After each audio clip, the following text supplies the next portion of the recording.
Welcome to the Finding the Magic podcast, where books come alive. I'm Tricia Copeland, a fiction author and host of this show. If you love books, finding great reads, and hearing about the story behind the story directly from the authors, this is the place for you. Whether you like fantasy, science fiction, dystopian, or romance titles, I think you'll find something to love in my playlist. Listen in to discover something magical about a book or two today.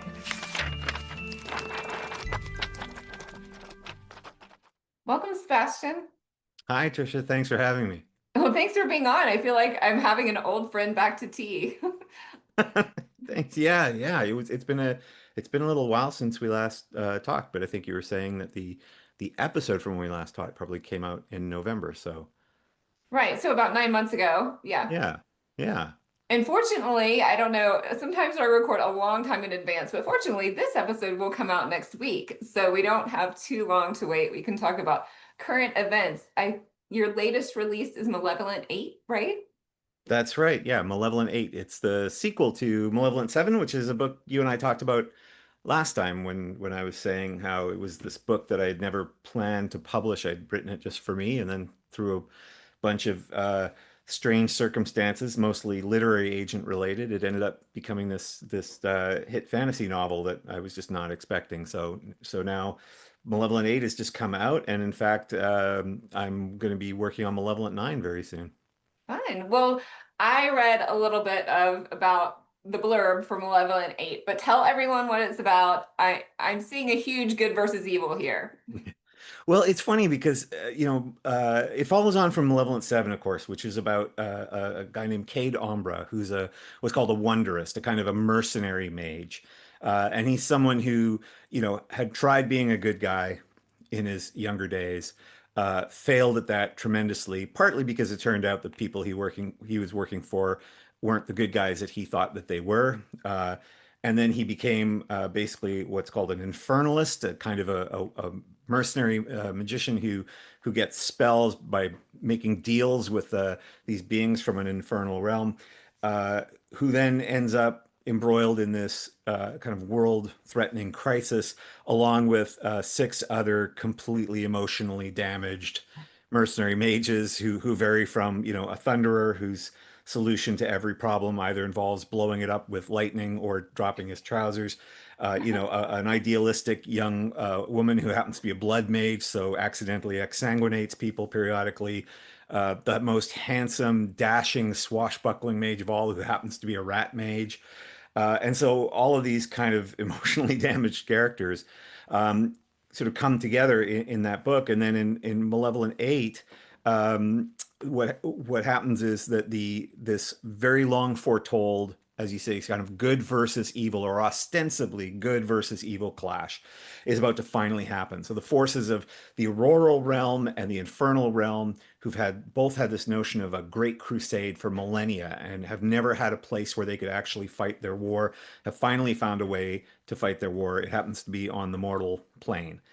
And so Cade and his band of misfits are determined to stop the war by any means necessary, but since they're not pacifists, their solution is mostly to kill as many people as they have to bring peace about, which goes about as well as you can imagine.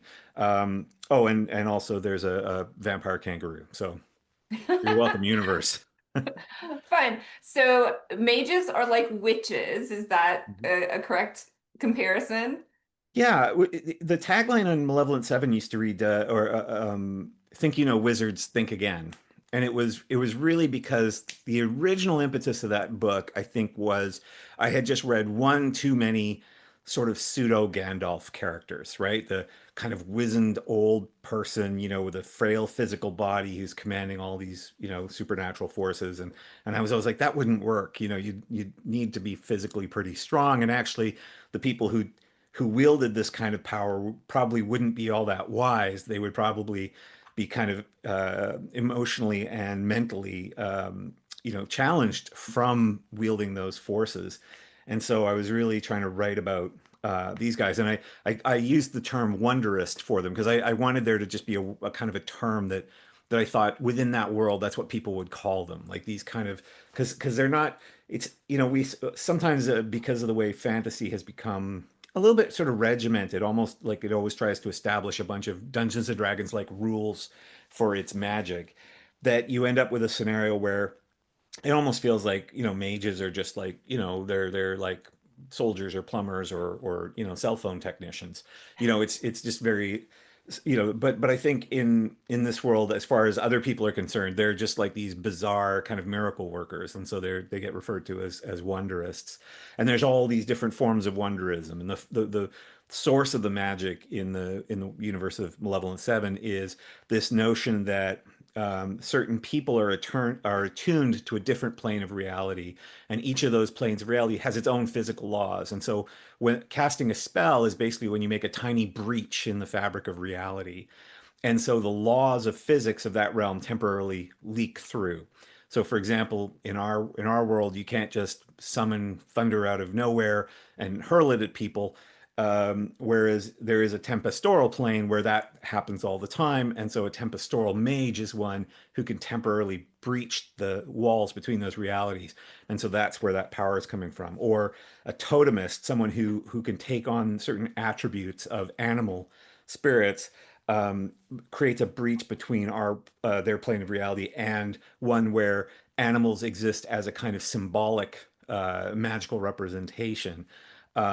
And so I like that because it allowed me to create all these different sort of, I wanted to have 12 different magic systems in Malevolent 7. Um, and it allowed me to do things like have it be that everybody hates luminists. Luminists are like the ones who can kind of manipulate light and create illusions. But as far as every other type of wondrous is concerned, they're sort of like the most gaudy losers out there. So there's a lot of sort of irreverence throughout. Well, that wondrous term is perfect then, because it's like they wonder what could happen if, and then it happens, right? Yeah, exactly. Yeah, yeah. And usually it all goes very, very badly, which is part of, which is part of the fun. I used to characterize it, so many fantasy authors, I mean, so many of us all at some point in our careers want to write the Magnificent Seven, but with magic. And so I had wanted to write sort of the Magnificent Seven, but with wizards who go around blowing things up and swearing constantly. And I really did not expect that to be a hit. Interesting. Yeah, because I think it sounds like you're getting Guardians of the Galaxy feel too here, right? I mean, is it a contemporary feel or is it more medieval? Who or what technology do these people have? Yeah, so one of the things I always tend to posit in when I write fantasy that has a lot of magic in it is that if we had magic that would actually slow our progress, both in terms of technologically, but also in terms of societies, like having sort of power that can be used so easily prevents societies from actually evolving to figure out all the really hard things that our human societies had to do to develop all the amazing things that form part of our lives today. And so, but I've never liked talking or writing in the sort of what I used to call the these and thous, where dost thou goest, and so I prefer to write in a more what we could say contemporary voice. But that world is kind of a very messed up world, and so it's not clear in some ways what what level of technology they should be at because of the effects of these wonders. And also, anytime you the primary role of a wondrist in the world of Malevolent Seven is they get hired by warlords of various types. So someone decides I want to be the new prince of whatever. They get their army together, but they also hire these mercenary mages, which means that when they come up to the castle, the fortress or whatever, it's these mages who blow it up. Um, which makes it very, very difficult to build things that last. And one of the sort of themes that fascinates me about our world uh, is how dependent we are on allowing things that were started by others to continue and to be finished. So, for example, and this is a slightly political thing to say, but I'll try not to get lost in polemics. um, there has always been a tradition in Western democracies where whatever the previous government did, they did. They were elected and they did it. You might not like it, but within reason, you kind of have to let it stand. There's actually nothing that stops a new government from coming in. And literally, the first thing they do is vote out every single thing the previous government did. But when you do that, things like international treaties fall apart. Things like almost every major infrastructure on the planet takes more than 4 years, for example. So, like in the U.S., you have 4 year, for presidents and 2 years, I think, for Congress and 6 years for senators. In Canada, here we generally have like a 5 year election for our members of parliament. And so, if they choose to basically, to use Malevolent Seven terminology, blow up whatever the previous ones did, you really can't advance at all. Yeah, it would take so long to get anybody to come to a conclusion about what should be different or how it should be different that nothing would ever happen. Yeah, and so that's part of the fun, and that's one of the reasons why the world that they're in has kind of all of these problems. And actually, the medieval world in European history, that was one of its problems, was that, especially in the early Middle Ages, which used to get called the Dark Ages, which was never really a very scientific sort of term, but the constant back and forth of different warlords and different barons and things like that meant that it was just very hard to build anything that lasted. And we as human beings, although we constantly feel that we have all this agency, like we're living our lives, we're living in this present. We're not. We're living in this continuum from the past in which, our lives are going to constitute a tiny slice of all of these incredible developments that they needed us to be part of it, but we're not sufficient. Like one generation isn't sufficient to do all of these amazing things. So it's yeah. So in a world where you can hire war mages to go blow up the enemy, fortress or dams or whatever else, it's very hard to kind of advance. Yeah, I would, and that makes sense. But I'd never thought of the fact that if you have magic, you don't need like advanced medicine or you don't Mhm. need telephones or computers because if you could like, transfer your ideas via just brain waves or that magical, however that works, then yeah, you don't need all of those things. So I never There thought was about it that way. There's a famous designer named Philippe Starck. He's famous for designing things like toilets and toothbrushes and mega yachts. And he once criticized the whole world of TED Talks. Um, because if you've ever watched TED Talks, you're like, oh my God, that's an incredible idea. What an amazing development.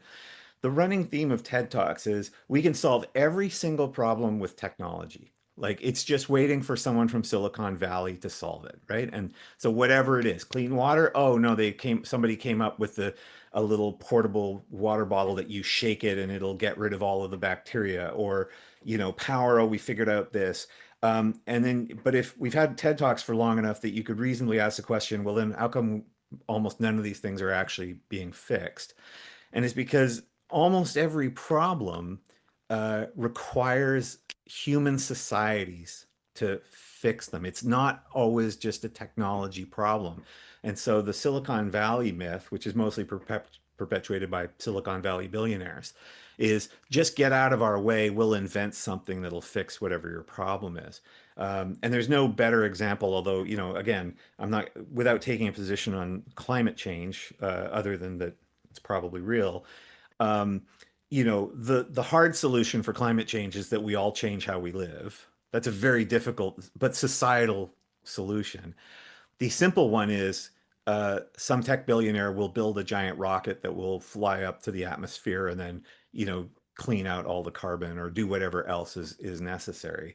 And we keep waiting for that. If you want, when people are wondering, like, we keep hearing all these scientific reports, things are getting worse. We see all of the effects of it starting to happen now. Why aren't we fixing it? Because everybody's secretly kind of waiting for that to happen. And if you lived in a society where you had magic, something that, snap of a fingers, a snap of someone's fingers does the work of, I don't know, 10,000 people working for a year or whatever it is, you would never invent anything. You would always go, well, there must be a magic solution for this. And in our world today, we always just go, well, there must be a technology solution right around the corner. Apple's going to make something that'll solve this. I just had this, it just popped into my brain. I had the solution for clean air. If you had enough drones with little filters in them flying around all the time, then the air could be cleaned. I mean, with carbon filters or, whatever kind of the kind in your fish tank or the ones you have like in your house. So, Yeah, there's certain scale problems. My yeah, favorite my maybe favorite scale so. pro My favorite scale problem, of course, is things like, AI, which, we don't have AI. We have large language models right now, for the most part. And even those consume unbelievable amounts of water. Like that's Oh. like you can because they consume massive amounts of power and they use massive amounts of cooling, like at a scale that apparently when people type please and thank you when they're using Chat GPT, that just the number of people doing that and the processing that it takes because it's now taking that please and thank you, apparently it just costs millions of dollars to OpenAI every year. Oh, that's crazy.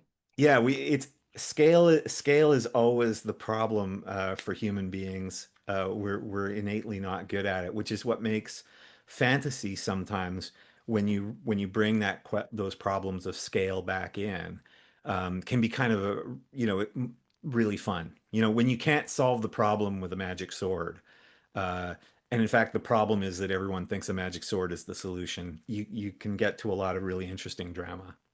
Yeah, and well, and to circle back to your book, so the other question I had, so these two deities are trying to come together in this battle on the mortal plane.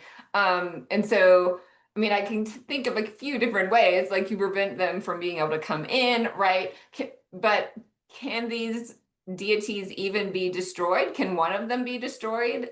I mean, is that possible in your world? Well, that's certainly something that Cade and the Malevolent Seven would love if there was a way to do that. The problem that they face is so remember I mentioned the magic systems are based on drawing power from these other planes of reality. And two of those planes are the auroral plane, which kind of conforms to, on an appearance level, what we think of as almost heavenly. Like they have these servants called angelics, and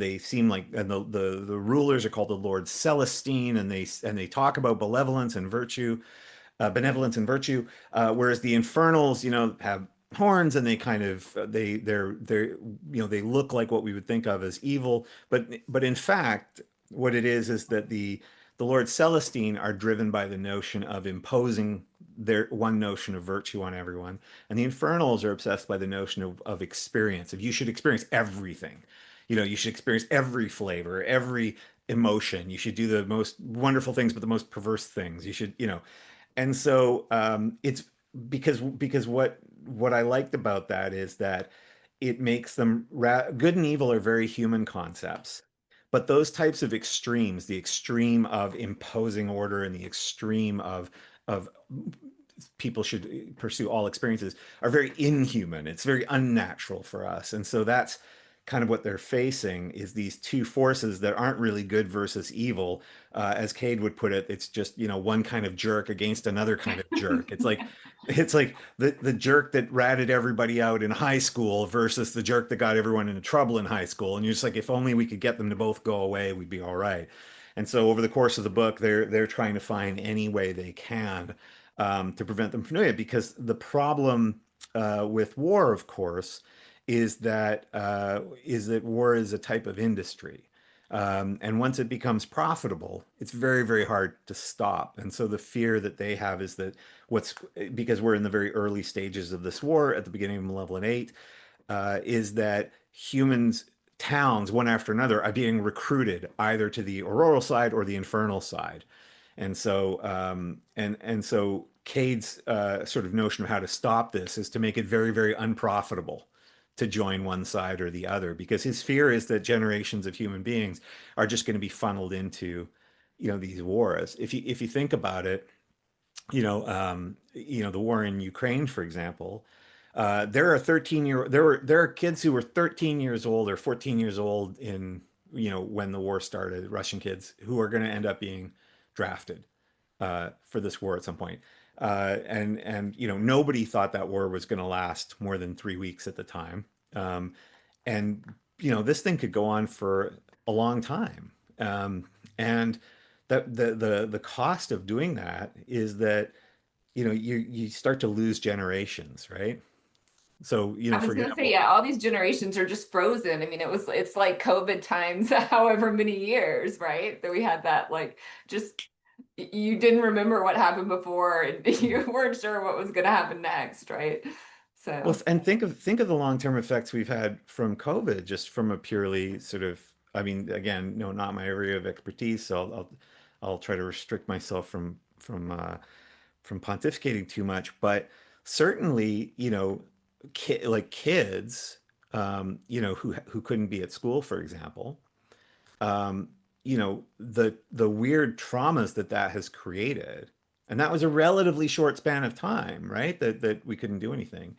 Um, and so already we're seeing, here in Canada, we see this sometimes. We're seeing the effects on people who from social isolation for what was functionally not that long a period. Now you start to apply that to a war, or if you think of a war like in Europe, the 30 Years' War in Europe, or the 100 Years' War, you're losing generations, and recovering from that can be quite difficult. Which fortunately, this being an irreverent dark fantasy novel, I get to do more of the explosions and less of the long-term psychological trauma of warfare. well, that's good. We don't Yeah. want it to get too heavy there. Yeah, no kidding. So what comes next? Well, we obviously don't want to give away how Malevolent 8 ends, but what comes next in Malevolent 9? Is that an upcoming novel? Yeah, so I'm starting Malevolent 9 very soon, and that one comes out next year. And that will be the completion of it. I have always known, I don't know why, because originally, as we discussed last time I was on the show, um, Malevolent 7 was a novel I just wrote for myself. It was February of 2020. COVID was happening. I had just finished delivering the sixth in a six-book young adult series where I was delivering two books a year, and every time the books were coming back, the language was becoming more and more policed. Even though I had a wonderful copy editor, and there was nothing wrong with what they were doing, but language was changing so fast. Words that were okay 6 months before were no longer okay, and I was just going nuts. And I went, screw it, I'm going to write whatever I want because no one else is going to have to read it. I wrote this incredibly violent, irreverent, foul-mouthed novel called Malevolent Seven, which again no one was supposed to read. And then my agent asked to read it, and then demanded that the chance to sell it. And I said, no one's going to buy this. And it was the fastest book sale I've ever made. Wow. And because it turned out that I wasn't really, we often feel, I think especially as writers, but I think actually everybody, I think lots of your listeners probably feel this way too, as if we have to be on guard for what we say, as if, you say the wrong thing and you're going to get canceled and things like that. And I certainly was starting to feel that way, even though I'd been fortunate that no one had ever tried to or wanted to cancel me for anything. Um, but when I was writing, and so was writing this book going, I'm going to make all the nasty jokes I want to make. And I discovered that actually, if you're not actively trying to hurt somebody, or some group, you're probably not going to run afoul of anybody. And like people don't mind a dirty joke. They just don't want a dirty joke that's very pointedly meant to harm some group of people who are already probably being harmed in other ways. And so it was, I'd written this novel, and then it was meant, we were publishing it kind of as a standalone. You probably experienced this. There was a time like 10 years ago, if you got a book deal as a fantasy novelist, it was always going to be like 4 books or 3 books, right? It was three, for a while it was 3 books, then it was 4 books because they wanted the consistency. And now we're in an era where nobody wants to take those risks. So they always want to publish what's called standalone with series potential. They basically want you to give them a novel that they can just sell on the market as a standalone novel because readers are tired of, we've invested all this time and several years into a big fantasy series. Won't say anyone's name except for George R. R. Martin. And then they're waiting for this book, and the book's not coming out. And I think George R. R. Martin, by the way, is 100% right in that he can't give people a book that's not ready, and he can't control whether it's ready or not. Like it's not his place to compromise or sacrifice his artistic integrity, the very thing that made readers love him so much. It's tragic that for people that book can't come out, but it's not but beating him up over it doesn't make any sense. It's going to be what it is, and that's unfortunate. But as a result, a lot of publishers now are like, well, we want to publish a standalone, but we want that quote series potential. So if it takes off, and that's exactly what happened with Malevolent Seven. It took off. It was a very big book for me around the world, and so they said, do you have an idea for sequels? And I said, I've always known exactly how book two would start and exactly how book three would end, and nothing in the middle. Um, and so it's strange because that meant that Malevolent 8, I was starting from, I know exactly what the opening scene is. I wrote the opening scene as a kind of a movie treatment for them when they asked me for a proposal. And as with the book, it was full of swearing and foul mouth references to the publishers themselves as a bad joke. Um, and then so I had to write sort of forward from there. And now with Malevolent 9, the one thing I know is exactly how it ends. And so now I'm writing towards an ending. So it's a very strange experience. I mean, that's what I love about the Malevolent books. It's fortunate for me that they are so irreverent and full of that sort of dark humor and the kind of the wildness of the magic and of these characters that have these very kind of emotionally compromised natures because it suits where I am as a novelist when I'm writing them. Yeah, I mean, feel like you can do that in fantasy novels. Like you can be irreverent in fantasy novels because they're all fantastical people. They don't really represent different groups of people in the real world, right? And sometimes it's very freeing, as it seems to be for you writing it. It's very freeing to read that. It's almost like a guilty pleasure and just like letting ourselves be like our stream of consciousness that we are always filtering at every minute when we're talking. I mean, and especially coming off writing a young adult series where you had to be so, paying attention to every, connotation and Hmm. inferral, or that's not the right word, but yeah, and so like I'm watching, I never thought I would, The Hunting Wives. Have you heard of this? No. So it's on Netflix, but I saw an advertisement. They kept asking me to watch it because they thought I would like to watch it. And I was like, no, no, I'm not going to watch this. I don't want to watch a bunch of wives sitting around drinking. I can do that with my friends. Um, and then my husband was like, no, this is everywhere. We have to try it. And it's this like set in Texas. These women like carry guns in their purses and they go out hunting on their like girls' trips. And it's just like so left field that you're like, oh my gosh, this is so fun. So yeah, I think, Well, it's funny you say that because you're absolutely right. The freeing part of fantasy is you get to decide the rules because fundamentally what you're doing, what makes something a fantasy novel, the most integral element really is some form of magic, right? Because if you literally just write a different world, but everything, but there's no magic whatsoever, then you're kind of tending to write sort of an alternate history, or it would be it's a strange sort of book. It tends to be more an allegory at that point, and we see some of those, great literary allegories out there that in some ways could be seen as fantasy or science fiction. But typically, a fantasy novel means you get to set the rules, the laws of physics of this world, right? And the societies. The problem is you then have to be consistent with those rules. We can all imagine a character who never uses the word the. Like that's not very complicated. You can do that. There could be a person, but once you're trying to write that character and you're like, they never use the word the, I have to find ways around this. I'm writing a progression fantasy now, which is a type of, it's a new series that was commissioned for me last year from these lovely guys called Athon Press, Athon Books. And because the character is dealing with these cultures from other sort of realms a little bit within that series, very different from Malevolent Seven, but there's still that sort of element of these other characters from other realms. Um, one of those cultures tends to never use direct pronouns. They tend to use impersonal pronouns. So every time they're talking, it's almost as if they're like repeating something someone else said. So they never say like, you better not go in there or you'll get killed. They say, well, one would be wise not to enter a place like that. And there's this, and they don't really look at you when they're talking to you for the most part. Like they see eye contact as overly intimate.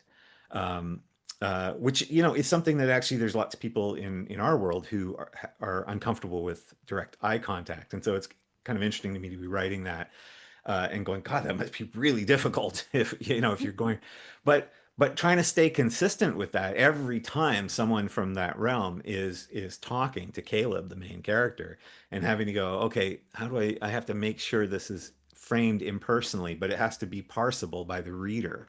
Because literally there's times where Caleb has to translate for us. So he's like, it's even though it's written in English, like it's a, you know, someone says this thing, but it's so convoluted and hypothetical that he has to go internally in his own mind for us, you know, translation, you know, you walk in that door, you're on your own. Um, Yeah, because I mean, saying one might be yeah, harmed yeah, entering this space yeah. makes it sound much less dangerous than saying, don't go in there. You shouldn't go in No, there. Doesn't exactly. as And there's so immediate. many ways. Oh, sorry, yeah. There's so many ways of using that kind of indirect speech, you know, like, you know, what but awe and gratitude could any visitor feel upon entry into such a grand place? You know, like rather than saying, you know, look how amazing this is, right? It's just always that weird indirectness. And so you have to sort of follow those rules, whatever you make them. If you have, you know, if you have magic, if you have magic swords, if you have whatever else, you get the freedom to set the rules, but you have to follow them, and that can make fantasy very challenging. Because I notice this all the time. If I'm reading a fantasy novel, so you know that somebody gives me or asks me to blurb, and I get a sense, okay, they've just kind of established the rules, and then they break those rules. That's just I find it impossible to continue. I felt that way, and that happens with movies all the time because superhero movies are so big.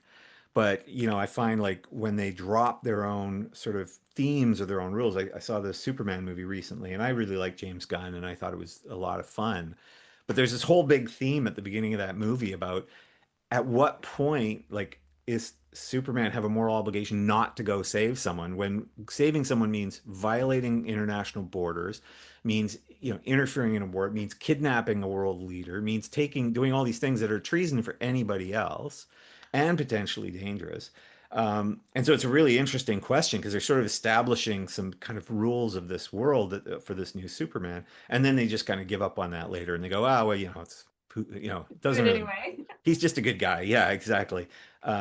So that's the challenge of fantasy is you get to make the rules, but you have to follow them. Yeah, it was interesting. I was talking about that with publishing my finale because at one point in the series, and I, like you, I don't write all the books and then publish them. I write a book and publish it, and write a book and publish it. So if you're right, if you decide that, oh wait, I can't do X, Y, Z because I already wrote the rule that I couldn't do X, Y, Z. So there were several things that I was like, dang, why did I make that rule? I have to work around that one. Um, yeah, so that can be a big challenge. It absolutely is, but I think, but I much prefer that process. I know that there are authors that will write, you know, a whole trilogy and then sort of release them afterwards, so that they're all kind of consistent. And you know, if you think about on the film side, you know, the Lord of the Rings trilogy was all filmed together for the most part, and then they were editing and releasing them as they went, and that worked amazingly well. But for me, well, I don't love it at the time. I always love it later, where you realize you've written yourself into this absolutely impossible corner, and now you have to figure out how you're going to get out from that. Um, and you know, and the nice thing, I think that often readers, one of the things that they don't, one of the experiences that they don't get that authors get to have is the strange phenomenon and the kind of serendipitous kind of joy where you have written yourself into this corner and it looks like there's no way out of it, and then suddenly something, and it's usually something to do with one of the themes that you've raised in your book. It's literally that theme that helps you find the one way out that then feels like this was inevitable all along, so that you can then spend the rest of your career being, when you're being interviewed about the end of a book, going, oh yes, of course I knew it had to be Oh that yeah, it way. made total sense. But yeah, I definitely had that in one of my books. Like the witches had branded them so they could only go so far, like physically go so far. And I was like, okay, I didn't create how the branding worked or how it, Mhm. if they could remove it or anything. I'm like, how is this guy going to get across the world when he can only go 100 miles? Like, what does it look like? And it took me like hours to be like, oh, I could do it this way and this way and this way, So, and that's the fun part of writing for me. I know a lot of authors are very meticulous with outlines and knowing exactly what they're going to write. If I had to do that, I would never write. I would be like, I know, like I'm maybe like you. I know the beginning, I know the end. I might know a little bit about the climax or what like spurs the person to action, but then I'm just like making up it up in between. So, yeah. No, exactly. Yeah, I always run, so I have written massive outlines for novels, 40, 50 page outlines, which for me is massive. Some people write longer Yeah. ones. And then I'll start writing the book, and it falls apart. And always falls apart, or the outline falls apart. The book ends up being much better, but the outline falls apart for the very same reason, which is I think if you're really committed to character, then unless you have thought of every single thing that character would do in every situation, your outline, which is fundamentally an expression of plot rather than character, Yeah. is going to come into conflict. And so, for example, I had a lot of stuff outlined for this book that I'm writing now. The series is called The Path of Swords, and it's the first book. And Caleb, who I love as a main character, is because he's this kid from basically from rural Kentucky who everybody always assumes he's in this sort of academy where of warrior diplomats basically where like they're all like the best of the best and the cream of the crop and stuff, and he's just spent so much of his life with people always looking down on him and assuming, well, he must be a redneck. Oh, you're from southern Kentucky, you must be some racist kid, you must be homophobic or whatever else, and they never like credit the fact that maybe he actually learned Latin and ancient Greek, and maybe he knows how to fence, and maybe he's actually studied some things. And so he always has this phrase that he tells people. He says, "Just because you're looking down on me doesn't mean you see who I am." And that type of character I love because he's so because there's a fundamental rebellion against everything that's going on. And so, but that means that as soon as I start writing the book, when I have a thing where okay, plot says this happens, Caleb does this. Caleb doesn't do that, right? That you realize because as you're writing it and as you're breathing life into that character, that character would not necessarily go the same route everyone else would go in that position. And so and that for me is something that's incredibly hard to predict ahead of time. Like especially, a character who acts out of any kind of rebellion or a character who's acting out of emotional trauma or any of those things. The whole point is that they're hard to predict what they do. That's what makes them so interesting to follow. And so I'll have these scenes where I'm like, okay, I know exactly where a typical book fantasy would go in this sort of situation. And I go, yeah, but Caleb's not going that way. He's going to go, screw you guys. I'm headed over here. So yeah, so that's part of, that's part of the joy of it. Like I have lots of friends who write exhaustive outlines and they follow that process almost religiously. And so there's a real satisfaction you can see as they're unfolding that and fixing changing things as they go and getting to the end. But for me, there nothing beats the whole, oh my God, how the hell do I get the characters out of this one? I'm in the last 10% of the book and then suddenly finding it. Interesting. That sounds like so much fun. So you're working on Malevolent Nine. What else is going on this year? So a friend of mine, Christy Cherish, who's a noted urban fantasy author, she and I accidentally wrote a hard science fiction astronaut novel. It started out as a novella, and then we do these sort of writing experiments together periodically. We'll write a short story in an hour, and just like start from zero and have to get to a story in an hour together. And so we've written all these wonderful stories, and one of them sort of expanded into a novella. And then we ended up selling that on proposal as a full novel to Simon and Schuster, and so we've just delivered that book recently. So I've never worked with Simon and Schuster before, or the editor seems lovely. I have no idea what those notes are going to come back as. So that'll be kind of interesting to experience. And then, of course, Path of Swords, which is this progression fantasy. It's sort of young adult fantasy. And I've just delivered Our Lady of Blades, which is a novel I've spent. You remember earlier I was saying, I wrote the first draft of Malevolent 7 in a month, I think. I've spent 7 years on Our Lady of Blades. I think I'm at draft 28, because that's the problem. Like, people talk about pantsers and plotters, or plotters and pantsers, right? And I really, for me, fiction, it's you're more like a prospector. Like, you're just digging for gold, right? And if you find the gold right away, great. But you can spend 7 years digging for gold, and and that's what I've done with that book. So yeah, so the science, the astronaut novel, the Path of Swords, the first book there, Our Lady of Blades, and then Malevolent Nine, which is due at the end of this year. So it's been an incredibly busy year for me, and I'm just starting a cross Canada and some parts of the U.S. book tour for Malevolent Eight in a few weeks. That's great. Well, congratulations. What a busy year and how exciting. And hopefully you will come back next year with like recovered a little bit and tell us more about those books. Where can everyone listening find you and your books? The easiest place to find me is at my website, which is decastell.com. That's Decastell. Even if you spell it wrong, you'll probably find me anyway. I'm pretty easy to find. My books are available in all the usual places, the Barnes and Nobles, the Amazons, indie bookstores, and stuff like that. Some of them have been translated into 16 different languages around the world, and a couple of the series have been optioned for film and TV. So I've been very lucky, and so I'm usually pretty easy to find. And yeah, if you happen to be in any of the cities I'm going to be in, we'll be announcing the tour dates in the next week or two, on probably on the website and on social media. Then I'd love to meet everyone who wants to come by. How fun. Yeah, and I saw on your website you have lots of short story bonuses there too. Yeah, that's a weird trick that I figured out a while back that I don't think enough authors do, which is, I realized that when someone finishes one of your books or finishes a series, they often really want to stay in that world for a little while longer. That's the only reason they go to your website typically. They go, "Oh my God, I love this book. I want to hold on to this feeling." And so they'll go to an author website because it's a way of hanging on to that feeling a little bit. They'll see stuff about the book that they just read or whatever.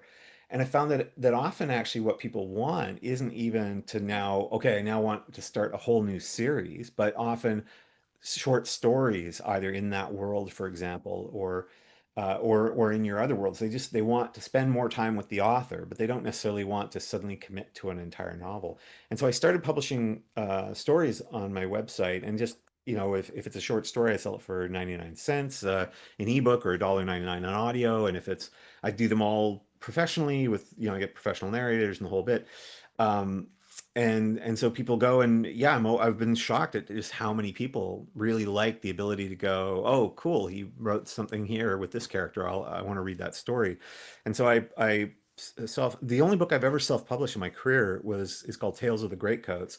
And it's just a collection of short stories in the world of the Greatcoats, Traitor's Blade, and that series of books. And I've been blown away by how much that book sells around the world. Like, I've never marketed it, I've never done anything. Um, but I guess there's just, yeah, lots of people when they finish those other books, they go, "Oh, here's some stories I can read." Or people who've never read The Greatcoats end up picking it up, which is a really good argument for doing two things. This is sort of a little trick for authors out there. One is make your name gigantic on the cover. Um, in trad publishing, they'll always make your name very tiny, because they think that you're not famous. But when it was Malevolent Seven and Malevolent Eight time, I was insistent, like, it's got to be this big, so it's this giant version of my name. And the second was, I had a very old school classic painting, like fantasy painting, done for the cover. Guy with sword standing in front of castle. Um, so it's just so much, so clear what it is, that people buy that collection of short stories who haven't even read my other books before, which is very strange because I never thought anybody bought short story collections or short stories. But just if you're an author out there and you need a break, or you're stuck on one of your books, write some really good short stories, edit them really well, give them really nice covers. Like, there's some good services out there that'll, give you a really professional looking cover for like $10 or something, and give your readers a chance to spend some time with you where they don't have to necessarily commit to the next, 400-page book. Right. Yeah, that's amazing. So fun. Yeah, and I mean, definitely when I read a series that I love, I'm like, if I could just have a little bit more of this. So, I think that's wonderful. It's also very freeing because especially for example like me, like with the Greatcoats and with Spellslinger and with Malevolent Seven, those series, they're all first person narrators, and so they're so committed in terms of being from the perspective of those main characters, that other characters, you'll have other characters where you don't get to explore them in as much detail. And one of the first stories I wrote was called Grave of Thorns. I had been writing the fourth Greatcoats book, and there's all the Greatcoats are these traveling magistrates. They, swashbuckling traveling magistrates, right? So they hear cases and they judge them and they enforce the laws. And at the end, Falkio has to deal with these sort of rebel Greatcoats who tried to kind of stage a takeover because they decided that a country run by judges would be better than one run by kings or politicians. And and he's so angry at these people who betrayed their oaths that he's very hard on them, which makes sense. Like that is exactly who he'd be. But there's one of the characters called Muriel de Vierre, who's was also called the King's Thorn, because they all have these names like the King's Sword or the King's Blade, the King's Arrow, the King's Heart, and she was the King's Thorn. And Falke is so hard on her, and I'm like, I can't give her the chance to respond because that's not where this story goes. And so the chance to go and write her story of what happens after that moment was actually really kind of therapeutic for me, I think, in a creative way. And also readers really like it because, you're not, rather than having to wreck the internal structure of your own novels by going, oh, I want that person's story being told inside this book where it doesn't make sense. You can kind of do it as this adjunct. And so then you get each book almost has these little satellites of short stories around it. So yeah, it's really fun. It's worth the effort, and readers seem to really love that. Yeah, and it's a way for like I miss my characters, so it's a way for Yeah, authors to revisit those too. totally. Yeah, absolutely. I wrote a whole short story that's just Falkio contending with the fact that he's about to become a father and he's convinced he's going to be terrible at it. And he's just so terrified that a life of violence, of sword fighting, is going to, means that the only thing he's good for is going to be protecting his daughter, and it's him coming to grips with that. And that's the kind of thing you don't have room to put it into the novel, but as a short story, people seem to really love it, and I love it too. So Fun.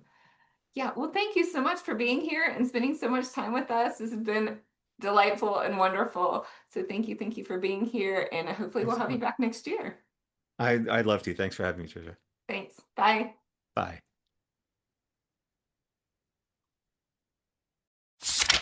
I hope you enjoyed this episode of the Finding the Magic podcast. I'm your host, author and podcaster Trisha Copeland, and I love getting behind the scenes. If you like the podcast, make sure to subscribe and stop in each week to discover new authors and books. Thanks for listening, and until next time, keep finding the magic.